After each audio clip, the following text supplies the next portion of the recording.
What I have here is a OS FS90 four-stroke that I just recently bought on RC Groups. Don't know much about the engine at all. Overall, it looks like it's in pretty good shape. This is a vintage 1983 engine, but it looks like there's some discoloring on the case and the top valve cover. In fact, it kind of looks like it has been dropped because we've got a dent right here in the valve cover and a missing fin. But overall, it's in pretty good shape. Now, when I got this engine, I just took the top and the head off and just looked at the top of the piston real quick, looked underneath, checked out the valves. They looked like it has been run, but I don't know how much. So, and I have just finished running 2 tanks of fuel through this thing just to make sure that it runs and it operates fine. But since this is an engine that I want to keep long term and I don't know the history of it, I think I'm going to go ahead and take it down to where I can at least inspect the bearings, maybe remove the bearings if it feels like they need to be replaced. This is an engine I like to keep long term, like I said, so I want to make sure I don't run it too much if it's in need of maintenance or new bearings.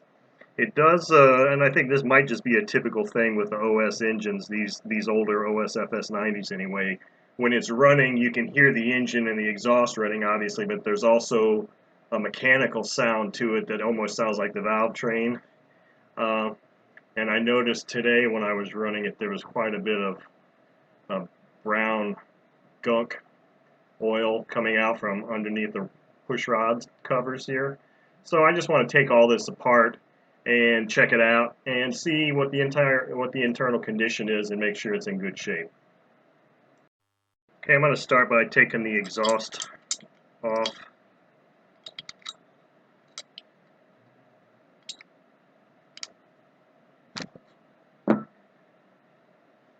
That's just a standard 14mm nut there. Okay, that's off.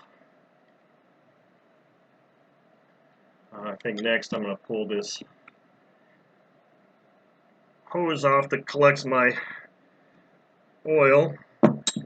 Next we'll go about taking the carb off. There's 2 screws here that you need to loosen. And then I'm also going to go ahead at the same time and loosen this intake manifold nut. So it's loose. I can rotate that by hand.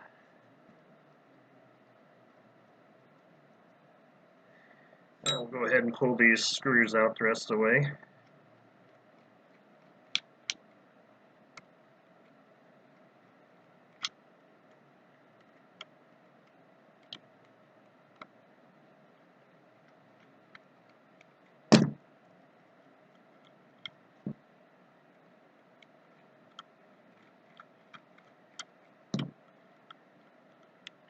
Okay, so the carb intake manifold now off. You can see the choke mechanism just screws right on.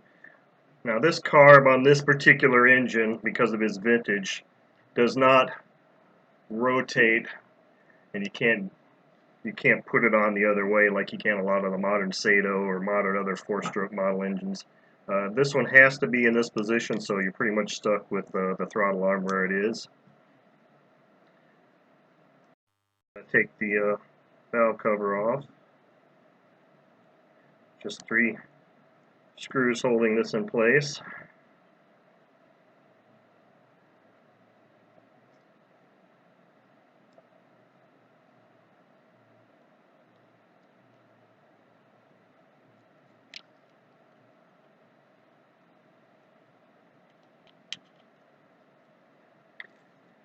And you can see the rocker arms.